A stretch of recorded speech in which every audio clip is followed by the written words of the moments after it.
juga ya, Agistarus itu ya. Di mana itu seluruh Indonesia harus punya RDT digital. Alhamdulillah DKI sih udah dari 2014 ya. Kita implementing di 2017 ya, udah di launching oleh Pak Gubernur nih, di Jakarta 1 itu. Iya. Ini berarti fitur peta khusus ya, Pak Dokter ya? Ya, ini di Jakarta 1 ya, tapi kalau mau lihat yang tadi ya multiple data, data enrichment yang ada di Jakarta 1, tinggal buka aja sebenarnya Jakarta 1, Jakarta Go ID, bahkan ada aplikasinya sih, aplikasi petanya di Android kalau nggak salah. Untuk iOS saya agak mesti dicek lagi, artinya udah ada belum ya di iOS Store-nya. Tapi kalau Android ada, jadi tinggal dicek aja di Play Store nanti Jakarta 1, install ya. Nanti bisa tahu nih daerahnya ya, dia masuk zonanya mana ya. Komplit ya, lebih komplit dibanding Google Map-nya sendiri ya, Pak Dokter? Iya, karena Google Maps kan untuk interface untuk pemohon aja ya, supaya dia lebih user friendly, tapi di dalamnya itu secara teknikal dan data enrichment-nya ada di Jakarta 1. Oke. Nah, nih, sobat nih ya, sobat nanti di-download tuh ya, Jakarta 1. Untuk dapat data atau map yang lebih komplit ya terkait dengan DKI ya. Lanjut. Ini ada ya salah satu kolaps kita juga Kaki Lima Jakarta, yang kemudian tadi ada Jakpreneur ya, di mana pelaku usaha di DKI tadi ya, selain kita udah berikan UMK, dia bisa juga dapat bantuan ya dari pemerintah pusat ya, BPUM itu kan. Bantuan. Kemudian nih untuk informasi pangan ya, kita sebenarnya bisa diakses nih. Jadi antara harga di pasar harusnya nanti real time update di sini ya. Kita bisa lihat ya, di sini ada harga yang kita update di PD Pasar Jaya ya. Pokoknya berarti kita ini Jaki aja ya, di Jaki pun ada ini ya? Jaki ada. Karena Jaki itu semua aplikasi pokoknya ada di Jaki gitu ya? Ada di Jaki. Oke. Dan itu merupakan kegiatan strategisnya Pak Gubernur, KSD-nya Pak Gubernur di Jaki. Oke. Apps. Oke, nih CRM tadi ya. CRM ini flow-nya ya, public, kemudian kita buat reporting nih public ke urban village. Jadi di DKI itu camat lurah sebagai state manager atau estate manager, jadi dia harus bisa menyelesaikan masalah di situ ya.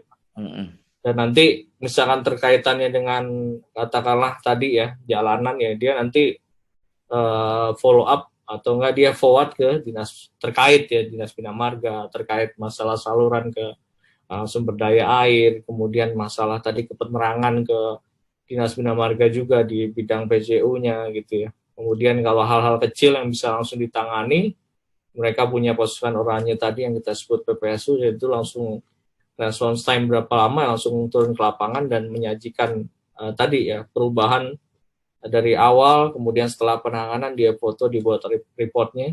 Dan berarti ini sampai petugas bawah pun mereka harus update data ya? Iya, update data. Dan itu tiap harian ya. Makanya informasi yang disajikan di Jaki atau di Jakarta 1 itu sangat up to date ya? Update. Mantap. Iya. Nah, saya mau tanya nih sebelum lanjut. Petugas itu dilatih dulu atau gimana itu, Pak Dokter? Petugas tuh berbagai klasifikasi tadi ya, diatur di Pergub tentang PJLP tadi ya. Kalau yang dan bayarannya macam-macam ya, jadi tergantung dari ininya tingkat ya, dia katakanlah unskill, kemudian skill ya. Petugas-petugas yang ada spek-speknya ya. Kalau PPSU itu kan ya dia kalau gajinya sih ya 1 kali UMP, kemudian untuk termasuk yang kategorinya ya dilatihnya mungkin oleh petugas ya, oleh petugas di kelurahannya gitu ya.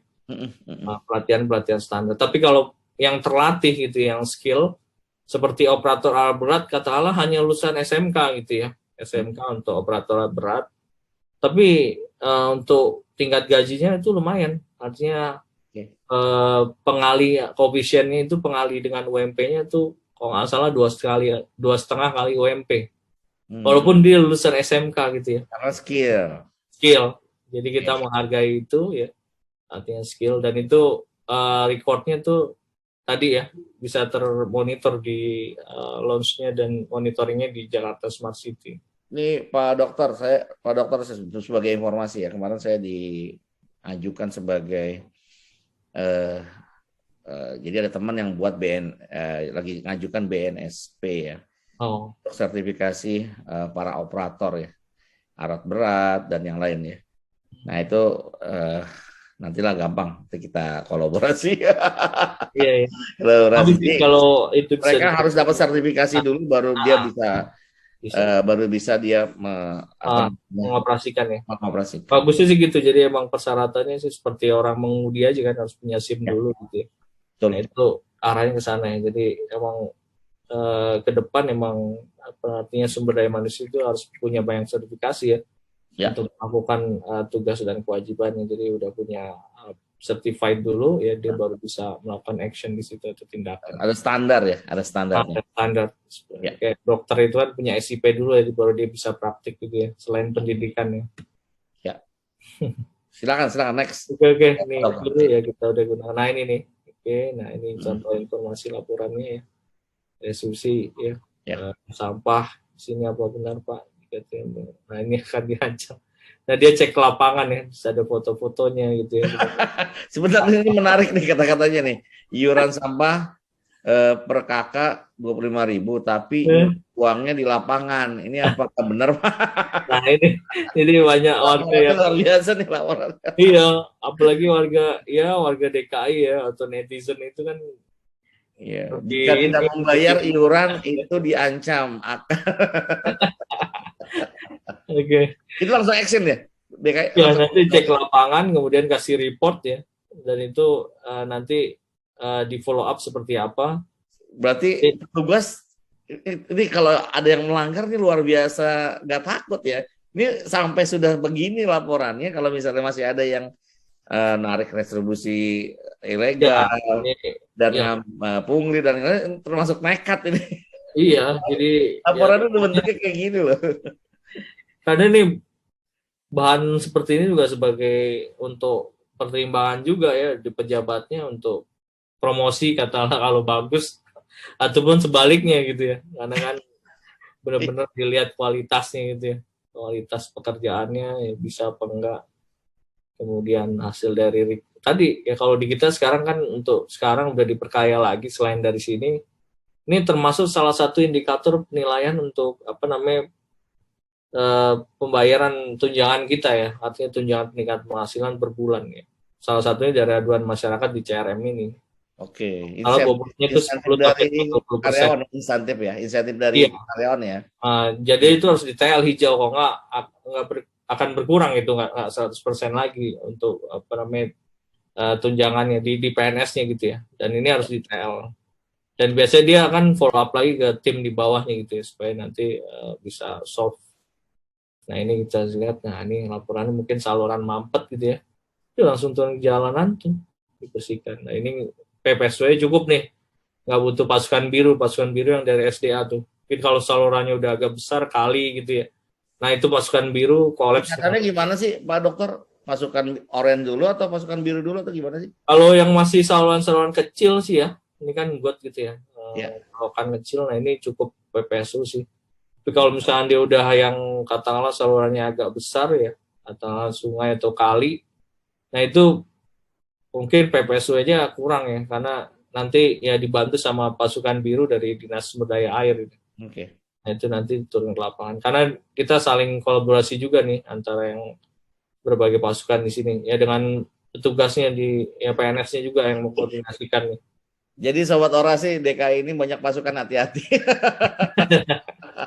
Pasukannya pasukannya warnanya ini pelangi sih ya. Ini kan orange, kemudian biru. Kalau DBM yang untuk jalanan rusak tuh warnanya kuning gitu ya. Nah kalau Ajib tuh putih, dia warnanya putih. Tapi bukan nomor itu ya, nomor urut kabel yang kita dulu ingat ya Pak Darmawan. Ibu Apu itu enggak ya? Iya. Nomor resistor bukan ya? Oh iya. Sekarang udah zamannya IC sih ya. Iya. Silakan. Lanjut Pak Dokter. Protection ini ya, kita punya OKO Trip dulu sih. Kalau sekarang sih ya multiple payment, jadi berbagai kartu bisa sekarang untuk pembayaran di apalagi kalau pegawai DKI sih kalau nggak salah free ya untuk yang PJLP gitu ya, dia tinggal tapping aja dan free dan nggak terpotong di saldonya gitu karena udah terrecord juga datanya. Oh, berarti Kalau untuk pegawai untuk khusus untuk DKI. tapi untuk warga juga kita Fasilitasnya gitu ya, fasilitasnya ya. ya Oke. ada OKO trip, jadi ini OKO trip ini jadi satu tapping kalau nggak salah bolak-balik hanya 5.000 gitu ya, berangkat kemudian pulangnya. Dan itu 5.000 katakanlah pulang pergi sekali berangkat kan 5.000 kemudian pulangnya 5.000 lagi 10.000. Itu untuk yang tadi kita mini trans kemudian dari yang itu pengganti Metro Mini ya. Kemudian nanti beralih ke BRT atau Transjakarta yang punya koridor gitu ya. Nah itu cukup bayar segitu. Nah, ke depan nanti integrated juga kan dengan LRT ya, kemudian dengan MRT ya. Itu yang masih kewenangan di DKI Jakarta, Pemprov DKI. Ya. Oke, ini untuk data ya, KJP ya, data KJP kita juga memonitor di sini data KJP ya untuk kualitas pendidikan ya. Dan ini KJP juga kan yang punya KJP nggak salah untuk naik transportasi umum juga free ya, megang KJP. Nah ini tracking untuk BRT nih, tracking dashboardnya. Berarti semua anak sekolah udah free ya, itu ya Pak Dokter. Iya. DKI sekolah negeri ya, sekolah negeri. Kemudian kalau yang kita juga maksudnya untuk transportasinya siapapun pasti dapat ini ya. Yang untuk pendidikan juga kita punya KJMU itu untuk mahasiswa unggul ya, warga DKI mungkin kuliah di universitas negeri ya di katakanlah di kampus kita tuh ya, UNJ itu dapat beasiswa per semester, diberikan beasiswa katakanlah kalau salah besarannya ya sekitar lumayan lah, mungkin 6 jutaan gitu ya. Besar itu Pak Dokter. Iya, karena lumayan untuk anak S1 ya. Iya. Kemudian di veteran juga sekarang kan udah negeri ya untuk diberikan beasiswa juga ya.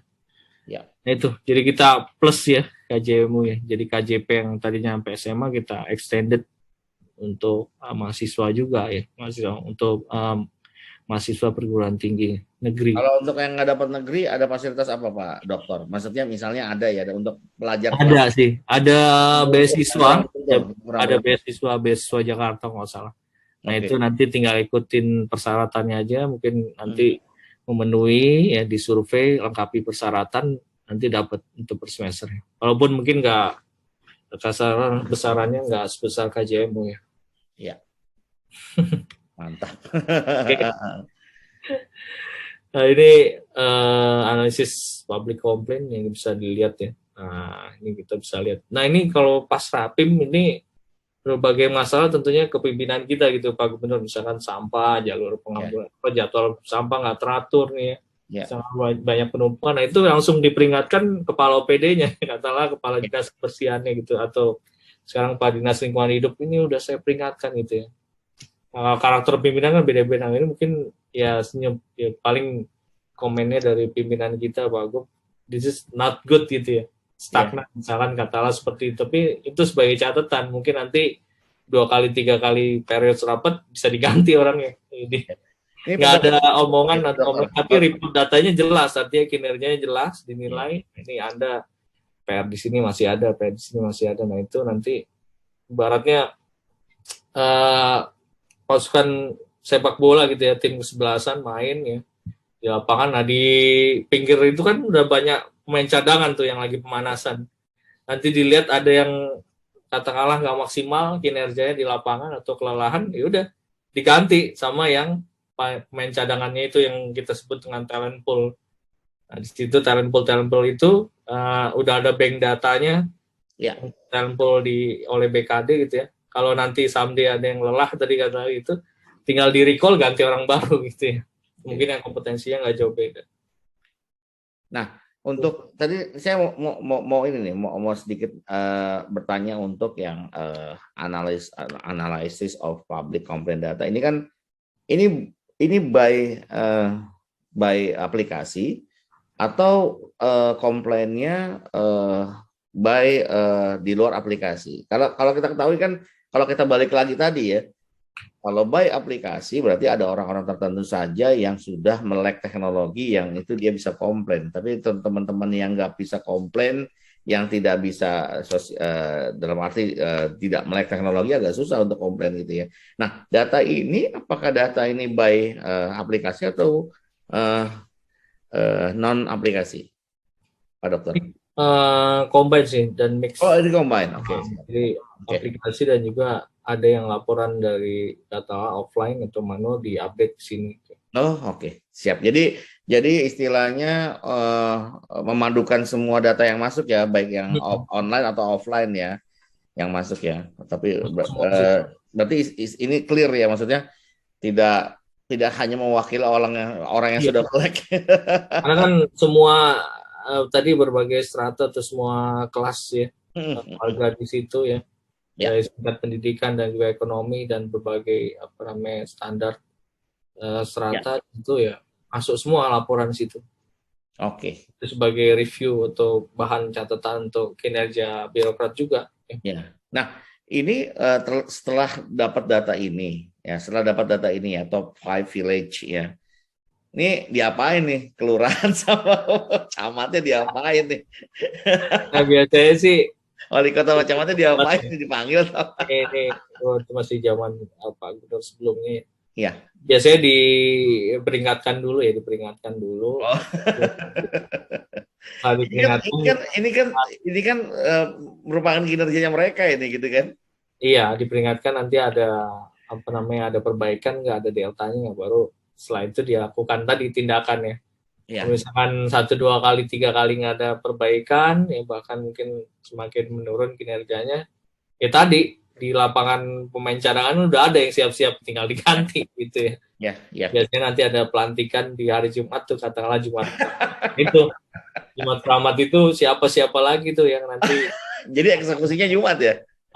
Yes. Habis sholat Jumat atau sebelum sholat Jumat? Setelah sholat Jumat biasanya. Setelah Jumat. Ngeri. Oke. Clear. Oke. Ya, karena kita semua by data gitu ya, kinerja by data ya. Ya baik buruknya pelayanan publik ya dianalisis dari data yang ada. Oke. Flood modeling ya, ini sekarang sih juga alhamdulillah sih jumlah yang RW tergenang udah jauh berkurang ya. Tadi ya, mungkin lamanya genangan tadi yang orang harus menyoroti, harusnya artinya berapa lama nih. Walaupun di awal emang tergenang seperti banjir gitu ya. Padahal enggak, sebentar habis itu dia surut lagi. Ya. Karena emang semua butuh proses ya. Proses. Ya, betul. Oke. Ini ya blockchain, ya public service, public participation, economic growth, ya public information. Ya. Oke, ini Jakarta Smart City kalau mungkin nanti kalau mau main ya ada waktu luang, ini bisa berkunjung ke lantai 3 blok. Sama Pak Dokter dong. Ini teman saya di sini. Mungkin saya waktu masih timnya Pak Wagub waktu itu di gubernur sebelumnya ya. Iya. Itu saya di lantai 3, kemudian lantai 3 jadi ini ya, dari launch-nya Jakarta Smart City jadi kantornya juga. Pak Dokter, ini kan kita live Zoom ya. Ya, secara Zoom. Nanti saya bawa HP atau bawa semacam kamera lagi, kapan ketemunya offline ya. Terus saya ini loh, jangan yang kemarin loh. Ini kemarin kan cuman presentasi. Nah sekarang nih benerannya nih ada di sini. Kapan diundang ya Pak Dokter ya? Oke. Bisa.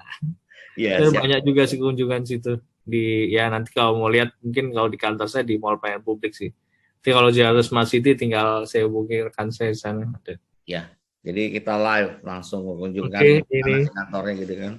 Nah ini yang monitoring room ya tadi. Mau lihat kinerja Pak Gubernur dari sini aja nih. Dilihat dong RW ini gitu ya, daerah sini ya.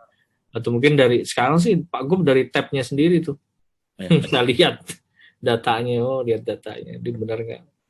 Memang kalau mungkin yang teman-teman ya, mungkin sobat orasi ya, yang terkait dengan kita ya untuk improvement ya.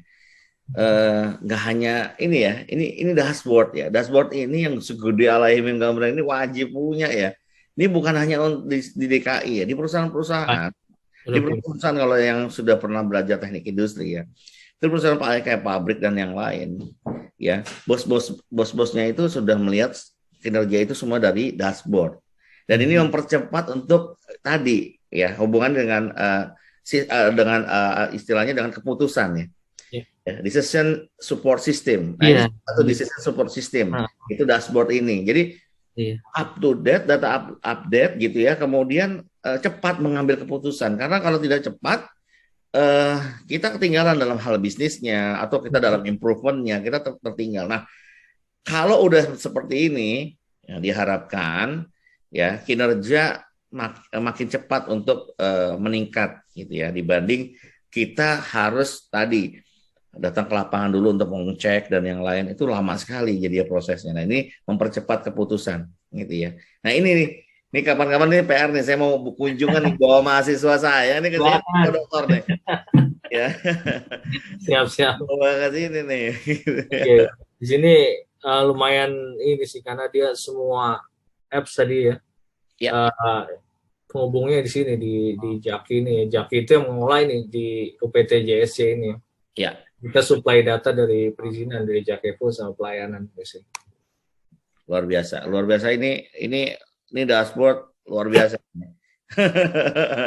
Kerjanya mungkin kita udah kayak di swasta gitu, nggak pakai kubikel lagi ini. Oh ini begini sekarang kantornya?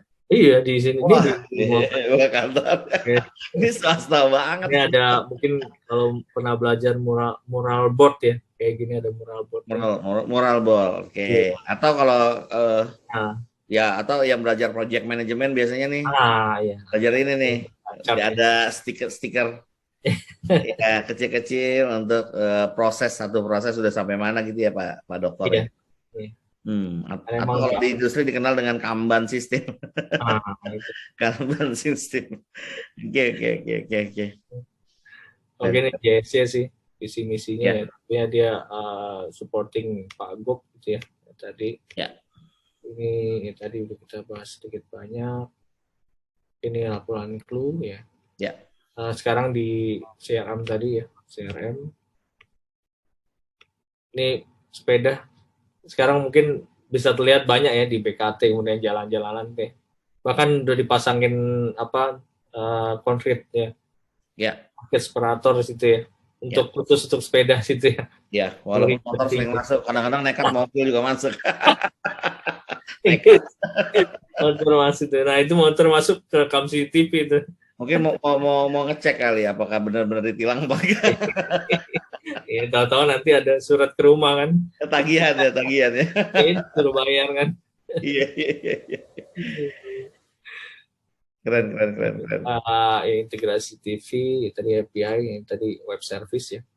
Web service kita untuk data hospital. Sekarang keterhubungan. Tadi apalagi pas Juli kemarin ya.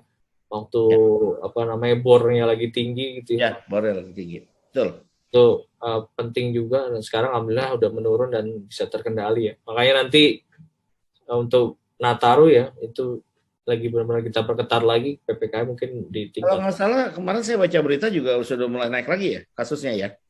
Iya makanya. Ya. Agak ya itu mesti diperketat lagi sebenarnya untuk mobilitas ya. Iya. Karena yang nanti yang akhirnya ngaruhin board. Nah itu. Iya. Salah kita kendalikan karena ya itu untuk pengendalian mobilitas penduduk. Kalau dulu kan ya sekarang udah ada aplikasi Peduli Lindungi. Dulu awal-awal kita ada namanya SIKM itu dari DPM PTSP. Surat keluar masuk di mana itu lumayan efektif ya pada saat di Mei 2020 kalau salah lagi tinggi-tingginya. Ya. Itu orang masuk situ banyak terjaring nggak bisa dapat suratnya karena udah ditolak by dari sistem dan juga dengan pertimbangan petugasnya dia nggak bisa untuk melanjutkan perjalanan gitu. Nah itu tentu pada saat itu justru malah jadi titik balik untuk perbaikan ya artinya untuk pengendalian laju di situ. Ada aplikasi kemudian SIKM yang ditangani oleh camat lurah di Mei Lebaran tahun ini, kemudian pas pada saat tinggi kita terbitkan juga oleh Pak Gubernur di STRP, suratan dari register pekerja, dimana itu efektif juga ya artinya untuk sektor esensial non esensial ya kemudian yang sektor di luar itu tentunya nggak bisa. Nah itu harus memenuhi standar kriteria di STRP, dan sekarang di tingkat kementerian udah ada Peduli Lindungi yang itu integrated datanya, dan dia integrated juga datanya di Jaki ya untuk status vaksinasi juga, dan juga historical per warga ya, di situ. Ya. Oke. Collaboration-nya ini tadi KRPD ini sebelum pandeminya, ini yang partner-partner kita. Oke, benefit. Oke nih kalau lihat ruangannya. Ya. Kapan-kapan main aja. Nah ini tadi open data ya. Data portal Jakarta Smart City, API Jakarta. Kemudian nih untuk kinerja kita udah ada kinerja Jakarta Go ID. Nah ini semua ya, artinya target-target Pak Gubernur masuk ke sini semua, dan ini bisa diamati oleh warga ya. Janji kampanye. Nah ini harus diwujudkan oleh seluruh OPD di Pemprov DKI ya. Jadi Pak pernah bilang, artinya dari satu rombongan kereta ya, katakanlah ada 7 kuda. Nah 7 kuda ini ada 1 kuda yang lambat ya, katakanlah yang lain itu larinya 120 ya, bahkan 80. Terus ada 1 kuda yang cuma 30 atau bahkan ya 40 sampai 30. Nah, kecepatan rombongan itu bukan rata-rata, tapi jadi yang 30 sampai 40 itu kilometer per jam. Nah, makanya jangan sampai kita jadi kuda yang berkinerja lambat gitu ya. Artinya kecepatan kerja atau kinerja satu tim itu ditentukan oleh yang paling lambat di situ, bukan rata-ratanya. Makanya dan jangan sampai kita jadi yang paling lambat ya. Kalau bisa ya kita leadingnya atau leadernya. Oke, ini ada pelayanan dan Jakevo ini untuk smart birokrasi khususnya di perizinan ya, dan juga investasi.